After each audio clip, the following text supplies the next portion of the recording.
Oi, turma do livro Dois Mundos Tão Meus, Irene Pacheco Machado, Luiz Sérgio. Eu dei uma olhadinha aqui no capítulo 1, ele é bem longo, então eu não vou por capítulos. Eu vou até onde o vídeo der, em torno de 6 minutos mais ou menos de leitura, para não ficar tão cansativo, tá bom? Então vamos fazer a leitura e depois a gente faz o entendimento dessa leitura. No capítulo 1 deste livro, a trajetória do espírito. No painel, a resposta à seguinte indagação: o que quer dizer no Eclesiástico, capítulo 17, versículo 7, que Deus criou o homem de terra e o formou à sua imagem? Pôs o seu olhar sobre os corações, para lhes fazer ver as maravilhas das suas obras. Resposta: quando buscamos a luz de Deus, ela nos dá olhos para contemplarmos as criaturas e termos complacência com elas. Cada ser possui dentro de si a luz divina. No interior da consciência, o homem deve descobrir uma lei que não é ele e dá-la a si mesmo, mas a qual, ao invés de deve obedecer, é a voz que o chama sempre a amar, a fazer o bem e a fugir do mal, quando necessário. O homem tem realmente uma lei escrita por Deus na sua consciência. Obedecer é a própria dignidade do homem e, segundo esta, será julgado. Também encontramos em O Livro dos Espíritos, parte 3, capítulo 1, questão 621, onde está escrito a lei de Deus? Na consciência. Visto que o homem traz na sua consciência a lei de Deus, que necessidade havia de lhe ser ela revelada? Ele a esquecera e a desprezara. Quis então Deus lhe fosse lembrada. Se trazemos na consciência as leis de Deus e elas estão esquecidas por nós, por que não reavivá-las através de uma vida digna? Desse modo conseguiremos viver em espírito, embora estando encarnados buscando a verdade, e ela se encontra em Jesus e na doutrina espírita. Diante daquele irmão que explanava sobre a trajetória do ser desde a sua criação, senti-me privilegiado por ter chegado onde cheguei. Desejava fazer uma pergunta, mas não me atrevia. O irmão que estava sentado ao meu lado apertou o botão, perguntando: em que momento o homem recebe na consciência, a lei de Deus? Todos nós já sabemos que o ser passa por reinos da natureza, e em cada um vive determinada experiência, adquirindo tendências. Mas o mais importante é quando ele recebe o diadema da razão, o livre-arbítrio, momento em que atinge a maioridade espiritual.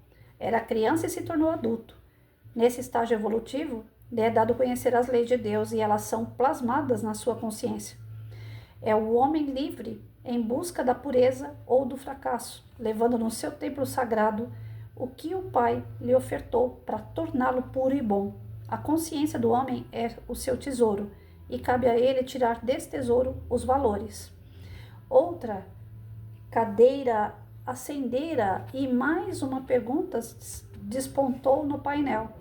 Por que Deus confia aos homens a tarefa de elucidar seus semelhantes sobre suas leis, e estes muitas vezes fracassam? Em O Livro dos Espíritos, na parte 3, das leis morais, encontramos a resposta. Todos os ensinamentos do Cristo estão contidos na doutrina kardecista. Várias perguntas foram feitas. Eu ainda não acionara o botão de perguntas. De repente, ouvi alguém me perguntar, bem baixinho: o que aconteceu? Por que o silêncio? Quando olhei, quase morri de alegria. Vi Karina e Sara ali junto à minha cadeira. Tive vontade de abraçá-las, mas me contive respondendo: porque hoje só quero ouvir. O painel apresentava, enquanto não vinham as perguntas, essa passagem do Eclesiástico, capítulo 20, versículos 5 a 7. Há quem, estando calado, é tido por sábio, e quem se torna odioso por ser descomedido no falar. Há tal que se cala porque sabe qual é a ocasião oportuna. O homem sábio estará em silêncio até certo tempo, mas o leviano e o imprudente não esperam a ocasião. Virei-me para minhas amigas e dei uma piscadinha. Elas compreenderam e aí apertei o meu botão. É certo o espírita endeusar certos médiuns? Não, porque assim se perderá o homem, é falível. se nós o adorarmos. Um só deslize deitará por terra os nossos sonhos. Ao espírita é dada a oportunidade de buscar a verdade, e ela se chama Jesus. Se em nosso coração o fanatismo e a idolatria se fizerem presentes, expulsaremos Deus, que é sábio e bom.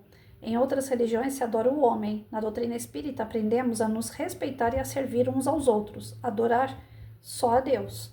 Insistir. Por que existem tantas destas seitas? Isso acontece porque o homem ainda não conhece Jesus. Em O Livro dos Espíritos, na parte 3, capítulo 1, a pergunta 625. Qual o tipo mais perfeito que Deus ofereceu ao homem para lhe servir de guia e modelo? Resposta: Jesus. Para o homem, Jesus constitui o tipo de perfeição moral a que a humanidade pode aspirar na Terra. Deus nos oferece como o mais perfeito modelo, e a doutrina que ensinou é a expressão mais pura da lei do Senhor.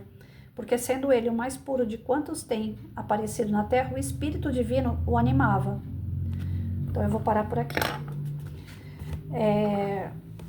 O que a gente entende até aqui é que o Luiz Sérgio está em um local onde é permitido fazer perguntas sobre a questão da espiritualidade, e eles iniciam sobre essa questão, né, de quando foi dado ao homem o livre-arbítrio.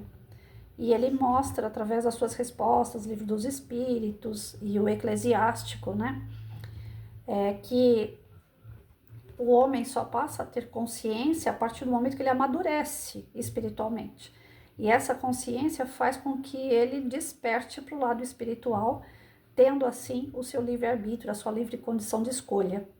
Tendo a sua livre condição de escolha, ele pode escolher tanto para o bem como para o mal.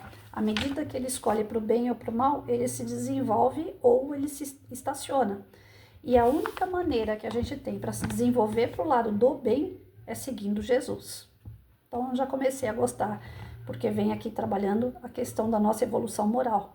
Né? Ela depende muito de cada um de nós, dos nossos estudos, dos nossos entendimentos e desse amadurecimento espiritual, desse amadurecimento de consciência, de ser, de estar e de evoluir. Essa evolução depende muito das nossas boas escolhas, e elas só podem, de fato, ocorrer seguindo os exemplos de Cristo.